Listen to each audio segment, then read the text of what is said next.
사사기 13장. 이스라엘 자손이 다시 여호와의 목전에 악을 행하였으므로 여호와께서 그들을 40년 동안 블레셋 사람의 손에 넘겨주시니라. 소라 땅에 단지파의 가족 중 마누아라 이름하는 자가 있더라. 그의 아내가 임신하지 못함으로 출산하지 못하더니 여호와의 사자가 그 여인에게 나타나서 그에게 이르시되 보라, 내가 본래 임신하지 못함으로 출산하지 못하였으나 이제 임신하여 아들을 낳으리니 그러므로 너는 삼가 포도주와 독주를 마시지 말며 어떤 부정한 것도 먹지 말지니라. 보라, 내가 임신하여 아들을 낳으리니 그의 머리 위에 삭도를 대지 말라. 이 아이는 태에서 나옴으로부터 하나님께 바쳐진 나실인이 됨이라. 그가 블레셋 사람의 손에서 이스라엘을 구원하기 시작하리라 하시니, 이에 그 여인이 가서 그의 남편에게 말하여 이르되 하나님의 사람이 내게 오셨는데 그의 모습이 하나님의 사자의 용모 같아서 심히 두려움으로 어디서부터 왔는지를 내가 묻지 못하였고 그도 자기 이름을 내게 이르지 아니하였으며, 그가 내게 이르기를 보라, 내가 임신하여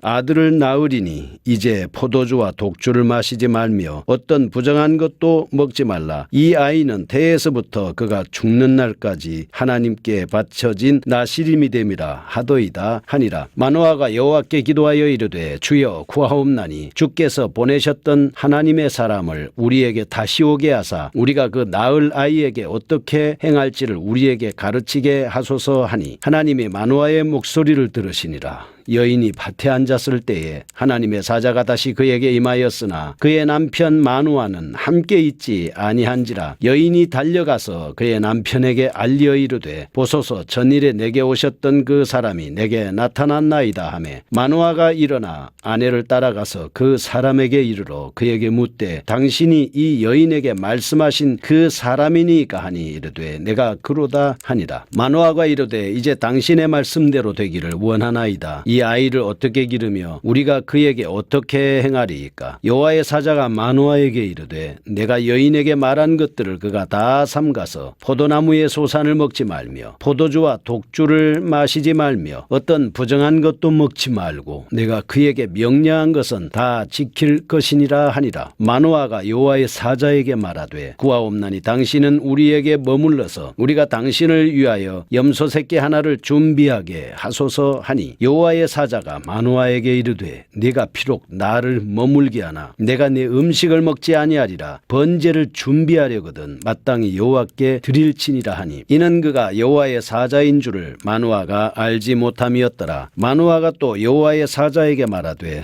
당신의 이름이 무엇이니까? 당신의 말씀이 이루어질 때에 우리가 당신을 존귀 여기리이다 하니, 여호와의 사자가 그에게 이르되 어찌하여 내 이름을 묻느냐? 내 이름은 기묘자라 하니라. 이에 마누아가 염소 새끼와 소재물을 가져다가 바위 위에서 여호와께 드리매 이적이 일어난지라. 마누아와 그의 아내가 본즉 불꽃이 제단에서부터 하늘로 올라가는 동시에 여호와의 사자가 제단 불꽃에 휩싸여 올라간지라. 마누아와 그의 아내가 그것을 보고 그들의 얼굴을 땅에 대고 엎드리니라. 여호와의 사자가 마누아와 그의 아내에게 다시 나타나지 아니하니 마누아가 그제야 그가 여호와의 사자인 줄 알고 그의 아내에게 이르되 우리가 하나님을 보았으니 반드시 죽으리로다 하니, 그의 아내가 그에게 이르되 여호와께서 우리를 죽이려 하셨더라면 우리 손에서 번제와 소제를 받지 아니하셨을 것이요 이 모든 일을 보이지 아니하셨을 것이며 이제 이런 말씀도 우리에게 이르지 아니하셨으리이다 하였더라. 그 여인이 아들을 낳으매 그의 이름을 삼손이라 하니라. 그 아이가 자라매 여호와께서 그에게 복을 주시더니 소라와 에스다올 사이 마하네단에서 여호와의 영이 그를 움직이기 시작하셨더라. 아멘.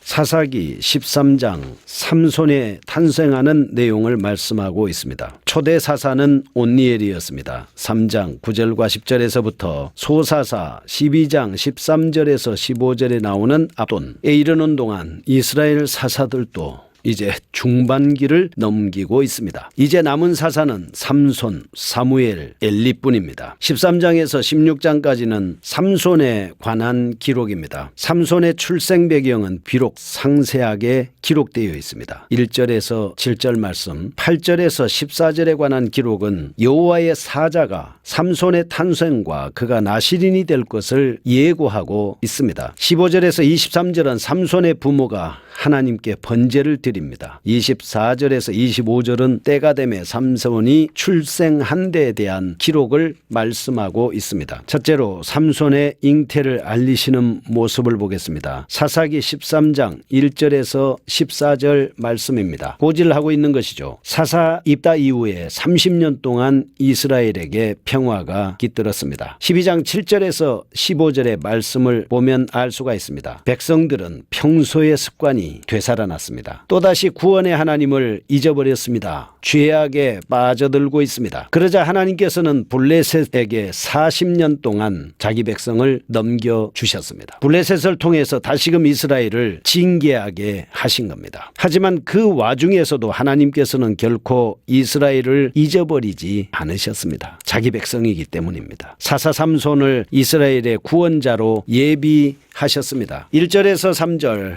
그리고 6절에서 11절은 여호와의 사자가 단지파 마노아의 부부에게 나타나서 삼손을 잉태할 것이다 라고 이렇게 말씀을 합니다. 이 마노아의 아내는 본래 임신하지 못했습니다.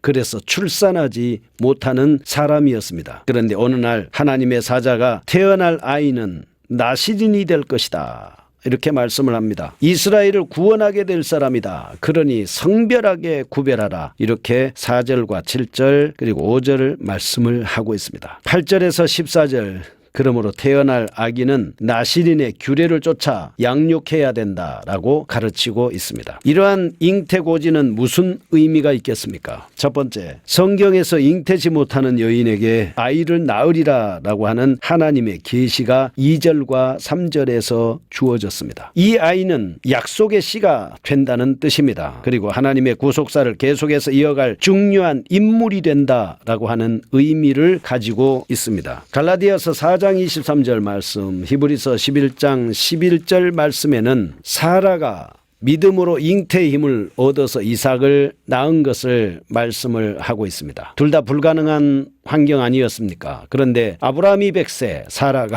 90세에 이삭을 출산하게 됐습니다. 무슨 의미가 있겠습니까? 하나님께서 하시고자 하는 계획을 이루기 위해서 그 역사를 이루신 것입니다. 5절에는 삼손은 블레셋 압제하에서 자기 백성을 구원할 자다라고 하는 사명을 띠고 태어났습니다. 여러분과 저도 마찬가지입니다. 우리도 사명을 띠고 이 땅에 태어났습니다. 그리고 여러분과 저도 어떤 사명을 이루기 위해서 지금 열심히 고군분투하고 있는 것입니다. 저는 하나님의 말씀으로 많은 사람들이 돌아오게 하는 사명, 그리고 모든 성도들의 손에 성경이 들려지게 하는 사명, 하나님의 말씀의 자리가 원래 위치대로 돌아오게 하는 사명이 제게 주어졌습니다. 두 번째, 하나님께서 백성 가운데서 삼손을 나실인으로 세우신 것은 장차 이스라엘의 거룩한 구속자가 그 백성 가운데서 나올 것을 암시하고 있는 것입니다. 선지자 아모스입니다. 아모스 2장 11절에 보면 하나님께서 이스라엘의 아들과 청년 중에서 나실인을 일으키신 것이 이스라엘에 대한 하나님의 복이라고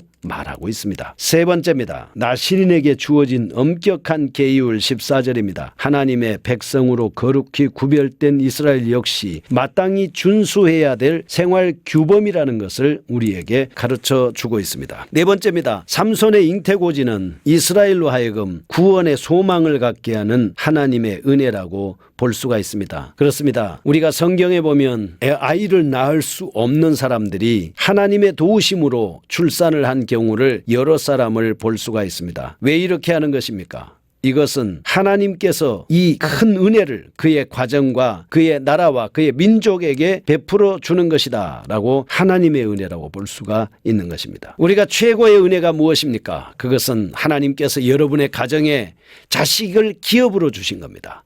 그리고 여러분의 가정에 하나님의 선물인 자녀를 주신 것이 바로 최고의 은혜 아니겠습니까? 여러분과 저는 최고의 은혜를 받은 사람들입니다. 40년 동안의 블레셋의 압박 기간에 삼손이 활동하기 시작한 것은 후기 20년이라고 16장 31절에 볼 수가 있습니다. 그때는 삼손이 조금 20세가 안 되는 시기였습니다. 삼손의 잉태고지가 주어진 때로부터 20년간 이스라엘은 여전히 블레셋의 압박하에 고통당하고 신음을 했습니다. 그 삼손이 태어난다고 한들 무슨 일을 할 수가 있겠습니까? 적어도 20세가 넘어야 무언가를 할 수 있지 않았겠습니까? 그러니까 수태고지가 된 이후로부터 20년간은 여전히 고통을 당하는 것입니다. 여러분, 우리가 하나님의 말씀을 받았다고 할지라도 여전히 고통 속에 거할 수 있습니다. 그러나 하나님의 뜻을 하나님께서 계속 이루는 과정에 있기 때문에 우리가 잠깐 환난을 당하고 핍박을 당하고 고통을 당하고 어려운 일을 당할지라도 견디면 우리에게는 엄청난 복이 예비가 되는 것입니다. 20년간 구원에 대한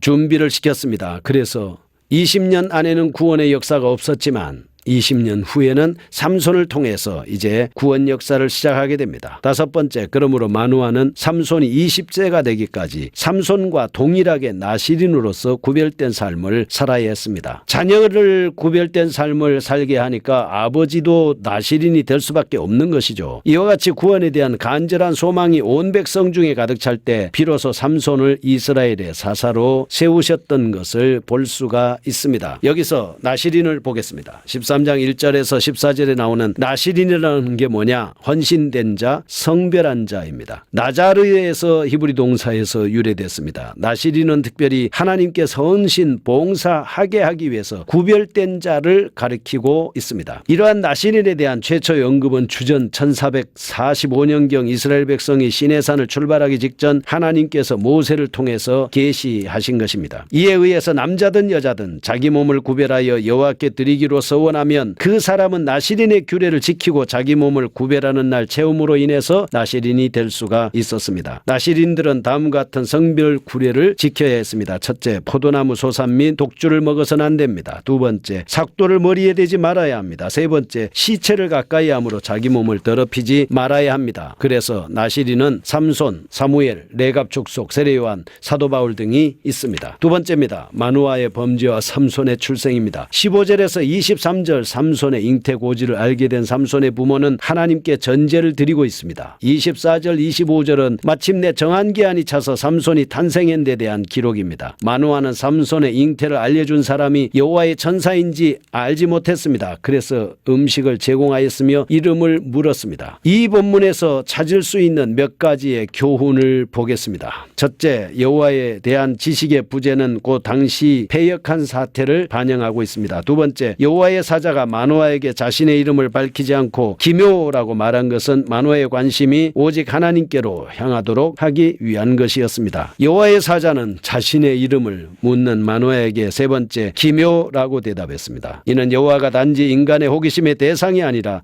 경배의 대상임을 보여주고 있습니다. 기묘라는 말은 신비의 대상입니다. 그리고 인간의 지혜로 궁극적으로 밝혀낼 수가 있는 성질의 것이 아닙니다. 우리는 하나님의 사자가 이렇게 마노아는 제단 불꽃 가운데로 승천하는 것을 보고 그가 여호와의 사자인 줄 알게 됐습니다. 얼굴을 땅에 대고 엎드려 여호와를 경외하게 됐습니다. 여러분과 저도 하나님 앞에 부름받아서 선택을 받는 사람이 됐습니다. 거룩하신 하나님 아버지, 감사합니다. 하나님 앞에 부름받았으니 최선을 다해서 우리도 나시린같이 살게 하여 주옵소서. 예수님의 이름으로 기도합니다.